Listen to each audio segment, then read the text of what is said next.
What's going on, guys and girls? It's GhostRobo, and I am so freaking pumped because I've got the full game of For Honor, and we can finally check out the last few heroes. The Lawbringer is the one I've been waiting for. He is the hybrid knight character with the pole arm, and it is pretty freaking great. I hope you guys are ready for lots of For Honor. If you are, make sure to hit that like button. Let me know who you want to see more of in the comments below. His feats here are Conqueror, which allows you to capture control zones faster, boost lasts longer.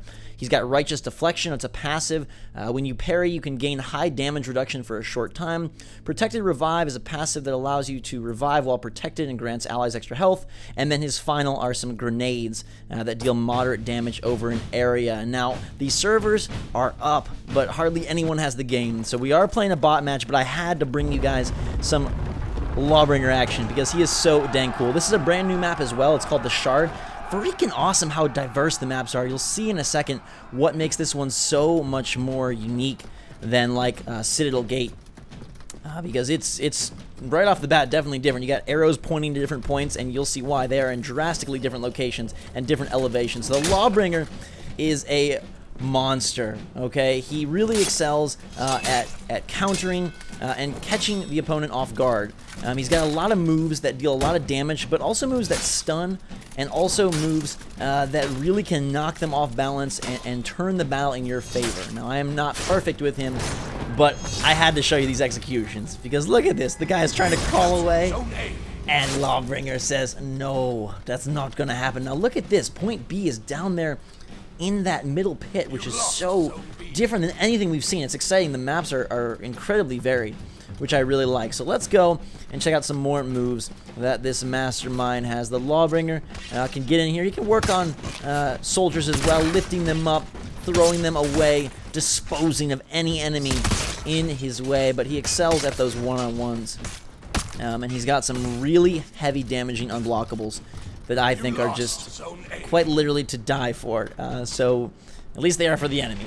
So we've got an Ibushi coming in here with very little health and gonna go down in a split second, but we'll show you the other execution before we get to some better battles. That one just jamming it right in the stomach of said loser. Good night and good luck.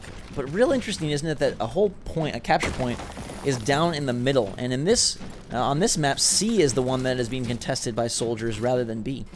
Alright, so that's a shove, which is a nice move to get them off guard, off balance. Again, I'm no pro. I was just working to try and show you guys a couple of the cool combos and a couple of the cool things.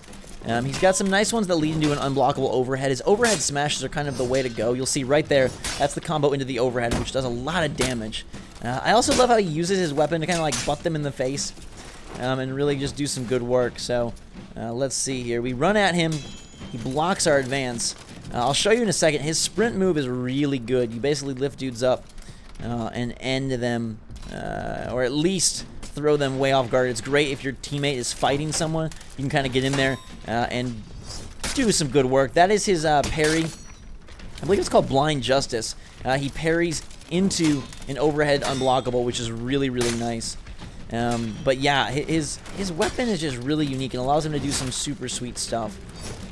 Like that. You can lift guys over your head, get them off balance. It's a lot about throwing them on the ground and really finding moments to capitalize and try to get in there with those heavy damaging strikes. I like him a lot. I think he's going to be one that I try and use quite a bit. It's interesting because, you know, initially, there we go. That's that sprint move. You can just kind of yank them back. Initially, I thought that Knights would be the most boring, but so far, like Conqueror and Lawbringer are excellent. And Warden's like a great beginner class, and also I've seen people use them effectively at later stages as well. So they really are a super strong faction. There we go again, knocking that person back, and then just butting them in the head for the final little blow. I know we're playing against bots, so it's not super challenging, but the AI designed really, really well in For Honor. So even though I couldn't find anyone on the servers, I relished the fact that I could get in here and still duke it out with guys that were going to, you know, battle and be, you know, effective into their attacks and stuff instead of just sit there and do nothing. This guy's just asking for it. We're going to get him one more time. There we go. Good night. Goodbye. Into the moat you die. I am unstoppable, and the Lawbringer is showing his stuff. Now let's get in here and grab another kill. Nice combo into the unblockable overhead. Those unblockables can be parried if you didn't know. So they might not be able to be blocked when you see the orange charge, but they can be parried. And now we'll get to get the revive. He sort of holds his polearm into the ground when he is reviving. I thought maybe he'd get like some sort of thing around him, but maybe it comes when they look to attack you. This map, though, is very unique. So we're going to run back to the decision-making point where you could go B or A and show you how B leads very, very down into this downward area. That's his fourth feat there, his fourth starting feat, which is the grenades. Probably should not set them and then run into them. Let your enemy run into them, which we'll do later on. It's an interesting flow for Dominion as well, because, again, B and C are incredibly close. A, B, and C are all incredibly close. They're just at different elevations. So this map is a much smaller, like, square footage map, but you've got, like, the variety of the heights that you really have to work with and mess around with. Orochi here knocking me back and getting away, but we're going to have to come after him. Stamina recovers pretty darn quick, and I was surprised the Lawbringer is actually decently quick on the sprint. I wish we could throw him over the edge, but that would probably be too OP. He's going to activate revenge mode. Kind of going back and forth there. He's stunning me, dealing some damage. But we got 2-on-1, so this should work okay. He's playing pretty smart here. Able to block everything. Alright. My Berserker over here not helping out so much. But this guy is in trouble. Now his revenge meter is done. We're going to set that grenade down. And I thought this was cool because we both died at the exact same animation. Both from the same grenade. So I got the kill, and I got basically the suicide, although I think it credits him with the kill. A close match here between all these AI heroes. Very pretty battlefield. I was really glad to see a lot of variety in the maps. And maybe I'll make a map video. I think that would be cool to show off all the different areas that you can battle in. Zone A. But yes, we are approaching our 1,000 points. And gonna come in here and deal damage to this Orochi, who's dealing damage to us, but up against the wall, and we knock her off. Lawbringer, leveling the enemy and granting us with a break for our enemies. They are breaking, and we have 3 more to win. I love running in here and getting this as just sort of your starter. I think just kind of give you the advantage. Then a shove, you know, come in here, do some nice light strikes, get in there, queue up a good combo. He's got a light, heavy, light, a light, heavy, heavy, and a heavy, light, heavy as his 3 primary combos. Then that shove, you dodge and hit the guard break button, which would be square X.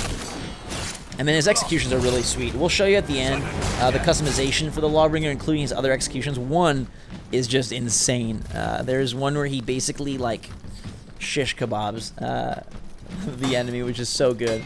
Alright, this is the toughest battle I had. This guy really went to war here and tried to survive his squad. Lots of parries happening, lots of defense, lots of blocks. Not a lot of connecting strikes. Charging up a shove there. There's a nice little interrupt. And he looks sweet when he holds his weapon overhead like that, but it's very obviously telegraphed. Quick little dodge to get out of the way of the unbreakable. Or unblockable, sorry. And as you can see, they have rallied. So nobody's breaking, but I have to finish this battle. We got to take this dude out. He's going ham.